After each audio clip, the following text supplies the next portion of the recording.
he managed to get his half a yard on his marker there, and just, as you say, rushed it and got hit on the wrong side of his foot and conceded a goal kick rather than finding Ewan in the middle of the box.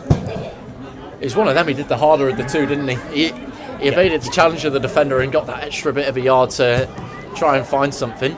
Here is 𝗬𝗏𝗀𝗲𝗀 once again, infield to 𝗦𝗲𝗀𝗀. Back to 𝗬𝗏𝗏𝗀𝗀. Got Mercer on the overlap, but he'll opt to switch it towards 𝗬𝗏𝗀𝗀𝗀. He'll bring that on under control, very nice. Puts it through the legs and he's got a bit of space to work it into for the far corner. What a goal! That is simply sublime. 𝗬𝗏𝗀𝗀𝗀𝗀 puts it through the defender's legs and delivers it into that far corner. What a goal, Anton! That was some finish. And the build up to it as well. Warranted his choice of being put in the lineup there with that goal. Wow, the switch from Luca was quality. The touch initially from Steve. Then, as you said, they nutmeg the defender, and then he's placed that beautifully over Ellison into that top right hand corner. That's up there with goal of the season, similar to Jake's against Morpeth. That's up there now with that. The first team actually to do the league double over Bamber Bridge this season. Jamil Ivel got the goal. Well, he was. I believe he was at Whitby, wasn't he, last year? He scored a Saturday as well, didn't he? Yeah. I believe he's a right back as well. Loose pass by a Glossop player. Back to Rick Smith, and he fires it into the body of Komu. It just sat up so beautifully for him, and it would have been the perfect way to mark his 200th appearance in a Radcliffe shirt.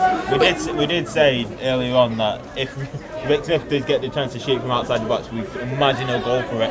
He's not one of them who's just going to touch it off every time. But he's taking his time and progressing up the pitch slowly before going along towards 𝗦𝗲𝗀𝗀𝗀𝗀. Looks to head that one on, and 𝗬𝗏𝗀𝗀𝗀𝗀 challenges his man fairly there, and 𝗬𝗏𝗀𝗀𝗀𝗀 using his tricky feet, going towards the byline, tries to deliver it, and he's got it at the second attempt. And 𝗬𝗏𝗀𝗀𝗀𝗀 once again, will he think about a shot? He'll think about trying to set it to someone, but he's well challenged there on the edge of the box, and there was Rick Smith to intervene, and Luke Joyce shrugging off his man, using all of his experience there to keep hold of the ball. And 𝗬𝗏𝗀𝗀𝗀𝗀 on this left hand side, looking to drive forward, looking to deliver it towards the back post. Rick Smith, and it's 2-0. Rick Smith marks his 200th appearance in a Radcliffe shirt in the perfect way, and doubles Radcliffe's advantage tonight. And 𝗬𝗏𝗀𝗀𝗀𝗀's grabbed his 4th assist of the campaign, and it was a fantastic ball in, delivered from that right hand side, and it was the simple job of Rick Smith rising highest to head home and head Radcliffe into a 2-0 lead. And Anton, no more than Radcliffe deserved this first half. Yeah, it was a matter of one of them. You could see it coming slowly but surely that the second goal was coming. Great bit of play by Luca on that left hand side. I was calling for him just to go. It was 1-on-1 with Bury there, and they're like, just expect it to be a tight affair, don't you? Even though there's only a league difference. Ultimately, if they've got some very, very good sides in their division. Macclesfield, who look like they're likely coming up. Leek Town, who are the only team close to breathing down the necks of Macclesfield. George Mercer is going to have to defend this well. Sanogo has done well, and great work there by Aita, who thought that he got there ahead of Jack.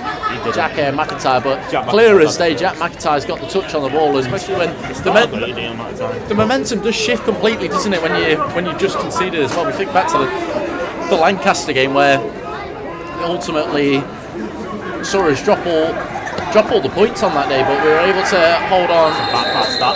That was a back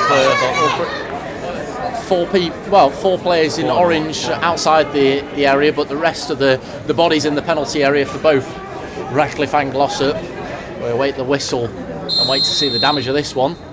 Flicked off straight into the wall though, and there's claims for handball, quickly waved away, and a shot, and it's just fired over the bar there by Teddy Lavelle, who caught it sweetly just outside the penalty area.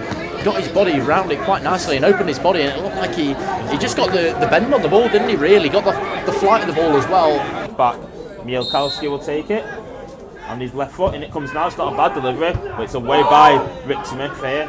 But it's falling out to the edge of the box. A good strike on the left there, but straight down the barrel, would you say, of Jack McIntyre? Yeah, always looked comfortable for Jack McIntyre. He's starting, so to speak, hasn't he? He's tried to look towards the left-hand side, but in the end, he's looked that far into the left-hand side, it's almost ended up in the housing estate. Obviously, that's a great ball there. George Murphy, no one's behind him. It looks like Sanogo's got a bit of time in space. Just standing. Still to stand him.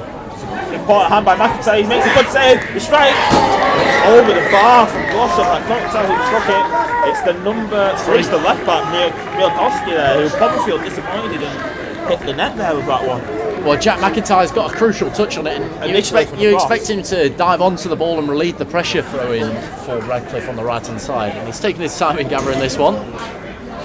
But another clean sheet to add to the tally for Radcliffe, and the first one of the campaign for Jack McIntyre in the Manchester Premier Cup.